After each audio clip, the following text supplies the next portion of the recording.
लेकिन इस एनडीए के एग्जाम के बाद होता क्या है? तो बहुत सारे बच्चों को लगता है कि एनडीए के एग्जाम के बाद बस उन्होंने आर्मी ज्वाइन कर ली, लेकिन बेटा रियलिटी उससे भी कहीं ज्यादा बड़ी है।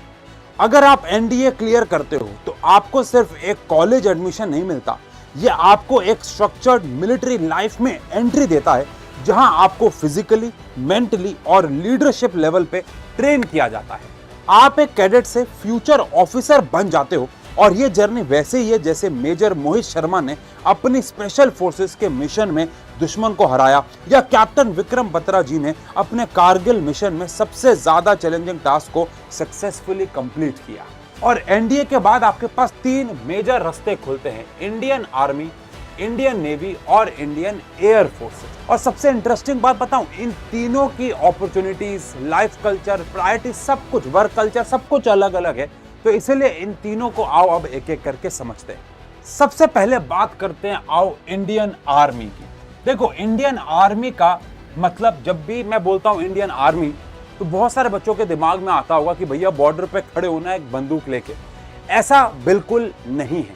इंडियन आर्मी कौन जाता है? देखो, अगर आप में वो फायर है कि आप ग्राउंड पे जाके लीडरशिप क्वालिटी देखना चाहते हो, उसमें से एक फैक्टर ये भी है कि आप दुश्मन के सामने बंदूक लेके खड़े होने के लिए तैयार हो, आप बाकी कमांडोज को ट्रेन करने के लिए तैयार हो, बाकी सोल्जर्स के साथ खड़े होने के लिए तैयार हो, तो आपको इंडियन आर्मी वाली फील्ड चुननी चाहिए। देखो, ये फील्ड वो चुनता है जो ग्राउंड लेवल पे लीडरशिप संभालता हो, लेकिन इंडियन आर्मी में सिर्फ बॉर्डर पे बंदूक लेके खड़ा होना नहीं है। अब इंडियन आर्मी जो ज्वाइन करता है वो क्या क्या काम कर सकता है, आओ जरा इसके बारे में जाने।